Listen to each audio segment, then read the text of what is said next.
여러분 새해 복 많이 받으세요. 2023년이 밝았습니다. 여러분들의 한 해 건강하시고 또 원하시는 것들 이루어지는 그런 한 해가 되시길 바랍니다. 저와 함께하는 저희 촬영 팀이 있습니다. 어스 얼라이언스라는 팀이 새로운 합정의 스튜디오에서 스튜디오를 멋지게 마련해서 지금 공간도 너무 좋고요. 지금 이런 공간이 한 크게 3군데 정도 있고 같이 인터뷰를 하면서 할 수 있는 큰 공간, 그리고 이렇게 서재 느낌의 혼자서 인터뷰를 진행할 수 있는 공간, 또 다른 공간 이렇게 해서 3군데 공간을 활용을 해서 지금 조금 확장해서 올해부터는 열심히 한번 유튜브를 컨텐츠를 쌓아보려고 합니다. 여러분들 한 해 동안 함께 해주셔서 너무 감사했고요. 올 한 해도 좋은 컨텐츠로 책도 같이 읽고 또 주식과 관련된, 주주와 관련된, 경영권과 관련된 공부도 같이 하고 또 협상과 관련된, 대화와 관련된 또 커뮤니케이션 역량과 관련된 스킬도 우리가 향상시킬 수 있는 그런 알찬 한 해 될 수 있도록 저도 열심히 한번 노력해 보겠습니다. 자, 올해 첫 촬영인데요. 여러분들과 함께 어떤 컨텐츠로 찾아뵐까 고민을 하다가 먼저 여러분들도 함께 1월 달에 읽으시면 좋을 것 같은 책을 한 권 같이 한번 읽어보려고 합니다. 제 책장, 가장 가까운 책장에 제가 수시로 빼서 읽는 책들이 몇 권들이 있어요. 경영경제서도 있지만 주로 저는 에세이 책을 워낙 좋아하는데요. 그 중에 한 권입니다. 태도의 말들. 아마도 20분 이상의 제 아주 친한 지인들에게 선물을 드렸던 책이기도 하고 제가 틈만 나면 읽어보는 책이고 사실 작기도 하고요. 들고 다니기도 너무 좋고 지하철 같은 데 읽기도 너무 좋고 또 책의 내용도 너무 좋습니다. 태도의 말들, 일단 제목부터가 먼저 끌리죠. 소제목은 부제목은 더 좋습니다. 사소한 것이 언제나 더 중요하다. 이 말에 있어서 일에 있어서 업무에 있어서 관계에 있어서 여러분들 태도가 얼마나 중요한가요? 그죠? 어쩌면 태도가 전부다라고 생각해도 과언이 아닐 정도로 저는 태도가 좋은 사람 그리고 똑같은 결과를 만들더라도 태도 좋은 사람과 함께 했던 시간은 사실 잘 잊혀지지 않는 것 같습니다. 또 만나고 싶고 또 그 인연을 이어나가고 싶은 그런 매력을 가진 것이 바로 이 태도라는 것이 가지고 있는 힘이 아닌가라는 생각이 드는데 이 엄지혜 작가님과 관련된 소개글도 되게 인상적이에요. 엄마, 직장인, 독자 이 3가지 정체성을 각별히 여긴다. 책을 좋아하지만 사람이 더 좋다. 행복은 소유의 양이 아니라 관계의 질에 있다는 말을 15년째 마음에 품고 산다. 잡지사, 방송국 등에서 기자로 일했고 현재 예스24에서 문화 웹진 채널 예스와 팟캐스트 책 1아웃을 만들고 있다. 이렇게 이제 짧은 소개글입니다. 행복은 소유의 양이 아니라 관계의 질에 있다라는 부분은 저도 너무나 공감하는 부분이고요. 이 태도의 말들, 이 책에서 제가 인상적인 어떤 구절들을 한 6, 7구절 정도 제가 같이 한번 낭독을 하고 여러분들과 함께 읽어보려고 합니다. 광고인의 롤 모델이었던 최인아 책방의 대표 최인아는 광고계를 떠나며 한 인터뷰에서 만만한 사람이 되지 못한 점이 아쉬워요 라는 말을 했다라는 부분이 먼저 눈에 띄고요. 소설가 장강명은 5년 만에 신혼여행에서 친절한 사람을 우습게 여기고 허세만 잔뜩 부렸다고 고백했다라는 문장도 눈에 띕니다.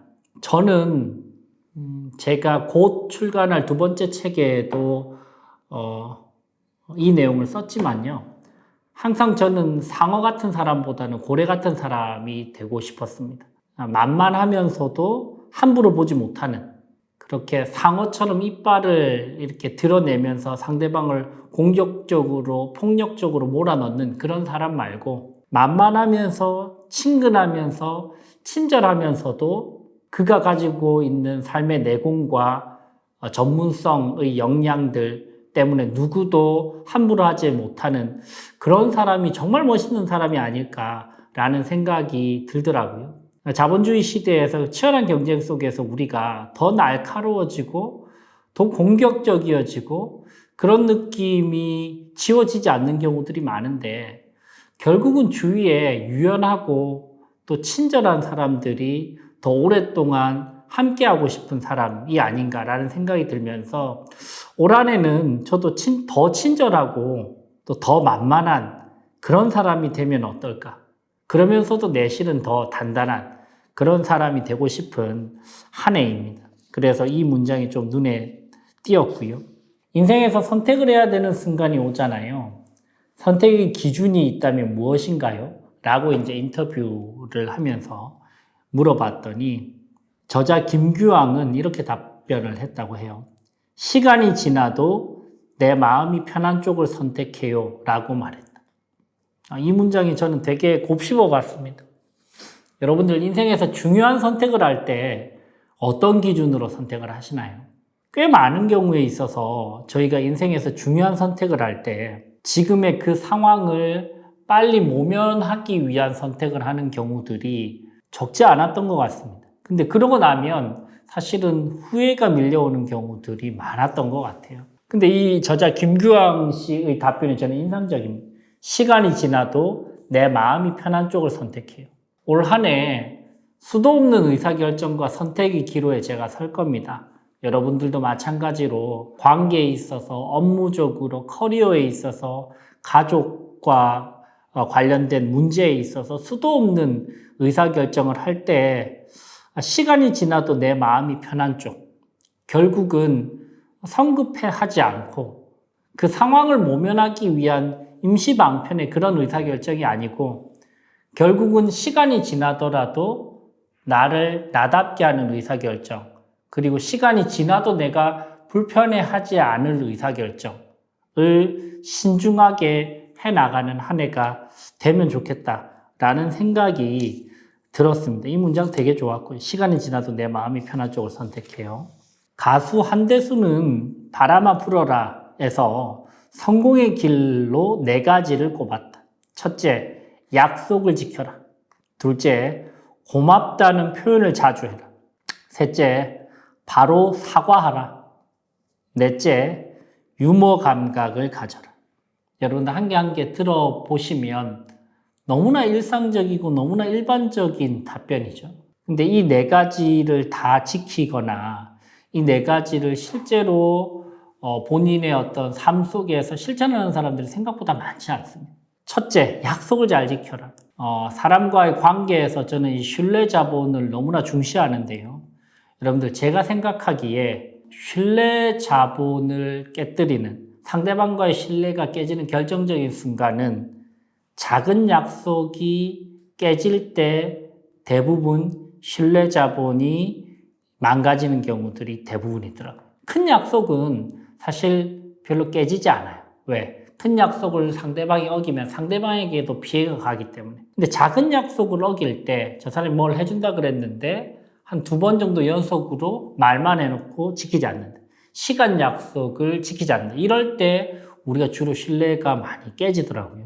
그래서 첫째, 약속을 잘 지켜라. 올 한 해는 그 무엇보다도 작은 약속을 잘 지키는 한 해면 좋겠습니다. 실언을 하지 않고 작은 약속을 잘 지키고 특히나 저와의 스스로의 약속을 잘 지키는 한 해였으면 좋겠어요. 타인과의 작은 약속 지키는 거 물론 중요하고 또 올 한 해는 제 스스로와의 약속을 꼭 지키는 그런 한 해가 되면 좋겠다라는 생각이 들고요. 둘째, 고맙다는 표현을 자주 해라. 저는 고마운 마음으로 살고 싶고 고맙다는 표현을 자주 하는 사람이고 싶습니다. 항상 고마운 마음으로 살아가고자 노력을 합니다. 이 순간도 이렇게 촬영할 수 있는 순간도 너무 고맙고요. 이 앞에 함께 촬영해주는 우리 촬영 감독님, PD님도 너무 고맙고 이런 책을 써서 지혜를 나눠주는 작가님도 고맙고요. 고맙다는 마음을 가지고 살면 고맙다는 표현도 저는 나올 수 있다고 생각을 하거든요. 세 번째, 바로 사과하라. 사과할 일을 만들지 않으면 제일 좋겠지만 우리가 100% 그렇게만 살 수는 없지 않습니까? 우리도 실수를 하고요. 근데 그 자존감의 정도가 가장 적나라하게 드러나는 순간이 사과를 할 때입니다. 사과를 해야 되는 순간에도 자존감이 없어서 사과를 하면 본인이 지는 것 같아서 사과를 안 하는 사람들이 너무 많고요. 사과를 해야 되는 방법조차 몰라서 삐딱하게 사과를 하면서 변명을 대는 경우들도 너무 많고요. 사과를 할 때 그 사람의 그릇이 크기가 나옵니다. 제가 잘못했을 때는 정중하게 담백하게 사과해야 됩니다. 토를 달면 안 되고 단서를 달면 안 됩니다. 죄송합니다. 그런데 죄송합니다. 죄송합니다. 이래서 이런 이유가 붙으면 안 돼요. 제가 정말 죄송합니다. 제가 잘못했습니다. 제가 사과드립니다. 그렇게 사과를 해야 됩니다. 자존감이 단단한 사람만 그렇게 이야기할 수 있습니다. 자존감이 무너져 내린 사람은 사과를 그렇게 담백하게 할 수 없습니다. 사과를 제대로 하는 사람이 되고 싶습니다. 네 번째, 유머 감각을 키워라. 재미난 사람과 함께 하고 싶잖아요, 우리가. 함께 있으면 한없이 무거워지는 그런 시간을 매번 찾지는 않잖아요. 재미나게 살고 싶고 상대방과 있을 때 재미난 시간을 만들려면 사실 유머 감각이 있어야 됩니다. 노력을 좀 해야 되죠. 그죠? 이런 부분들 되게 인상적이었던 문장들이었습니다. 할 수 있는 한 의미 있는 일을 하면서 살기를, 삶이 지금보단 조금 더 편하고 즐겁기를, 좋아하는 사람들과 맛있는 걸 더 자주 먹을 수 있기를 바란다. 할 수 있는 한 의미 있는 일을 하면서 살기를. 이건 두 가지인 것 같아요. 내가 의미 있는 일을 더 찾아서 하는 경우도 포함되고요. 내가 하는 일에 더 의미를 부여하는 것도 포함되는 것 같아요. 사실 후자가 중요한 것 같아요, 저는. 매번 내가 새로운 의미 있는 일을 찾기는 쉽지 않거든요. 근데 내가 하는 일에도 분명한 의미가 있을 텐데 그 의미를 의미 없게 채우는 사람이 있고 그 의미를 항상 생각하면서 고마운 마음으로 일하는 사람이 있다면 후자가 지속 가능한 정도를 보면 훨씬 더 지속 가능할 겁니다. 좋아하는 사람들과 맛있는 걸 더 자주 먹을 수 있기를. 이거 너무 중요하고요. 저는 반대로 내가 별로 좋아하지 않는 사람과 이렇게 뭔가 먹는 시간, 술 마시는 시간, 이거 올해는 정말 줄이고 싶습니다. 안 하고 싶어요. 그냥 내 시간은 나 혼자 쓰든지 아니면 내가 좋아하는 사람과 쓰고 싶습니다. 저는 성공의 정도는 거절할 수 있는 자유의 크기라고 생각하거든요. 그래서 올 한 해는 좋아하는 사람들과 더 맛있는 저녁을 먹는 것 플러스 싫어하는 사람들과 이런 자리 제발 좀 많이 줄일 수 있기를 바라는 마음입니다. 딸이 다니는 슬로베니아 국립학교에 만족하고 있다는 그에게 물었다. 딸이 한국에서 학교를 다녔으면 어땠을 것 같나요? 이렇게 물어봤더니 그 인터뷰가 이렇게 이야기를 했습니다. 행복하게 잘 지냈을 것 같습니다. 행복은 장소가 만들어주지 않습니다. 본인이 만드는 것이죠. 조금 더 스트레스를 받고 조금 더 많이 공부를 해야 했을 테고 어쩌면 조금 더 학원비가 들었을지 모르지만 그래도 행복했을 겁니다. 그 안에서 행복한 사람이 되는 방법을 찾았을 겁니다. 저는 딸에게 그런 믿음이 늘 있습니다. 이 문장 너무 감동적이에요. 그러니까 딸이 외국에서 학교를 나와서 다녀서 행복한 게 아니고 내 딸이라서 그녀는 행복한 방법을 어디에서든 찾을 수 있는 사람이다라는 믿음이 있다는 거예요. 이거 너무 멋지죠? 때로는 저는 그렇게 생각합니다.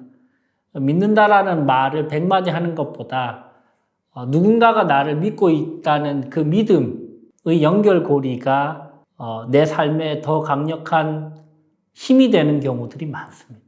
딸에게 이런 보이지 않는 믿음을 계속적으로 주는 부모와 함께 자라는 아들, 딸은 사실 그 믿음에 실망을 시키고 싶지 않아서 더 열심히, 더 치열하게, 더 멋지게 살아갈 거라고 저는 생각을 하거든요. 그 안에서 행복한 사람이 되는 방법을 찾을 겁니다. 저는 딸에게 그런 믿음이 늘 있습니다. 이 말 참 너무 부모로서 이 태도와 마음가짐이 부모로서 너무 부럽고 멋지다고 생각을 합니다. 얼마 전 고심 끝에 시인 오은에게 메일을 썼다. 팟캐스트 책 읽아웃 진행을 맡아달라는 내용이었다. 내 예상으로는 수락할 확률과 거절할 확률이 6대 4였다. 그렇게 해서 이제 메일을 썼는데 2시간이 채 지나지 않아 문자가 왔다. 오늘 하루만 딱 고민해 보겠습니다. 이 저자가 이렇게 썼어요. 문자를 받는 순간 아, 내가 정말 사람을 잘 봤구나.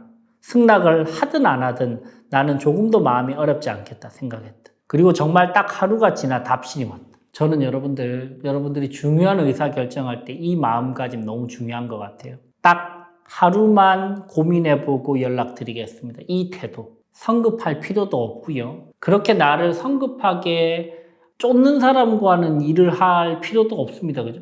나도 성급하게 회신할 필요 없고 내가 충분히 고민할 수 있는 시간을 말하고 그리고 그렇게 늦지 않게 당신에게 회신 드리겠습니다 하는 이 태도 프로페셔널하기도 하고요. 여유도 있어 보이고 자신감도 있어 보입니다. 이 태도 오늘 하루만 딱 고민해 보겠습니다. 즉답하지 마십시오, 여러분. 저는 즉답하는 거는 정말로 많은 경우에 있어서 안 좋은 결과를 야기한다고 생각합니다. 여유도 없어 보이고요. 잘못된 의사결정을 할 확률도 높습니다. 딱 하루만 고민해 보겠습니다.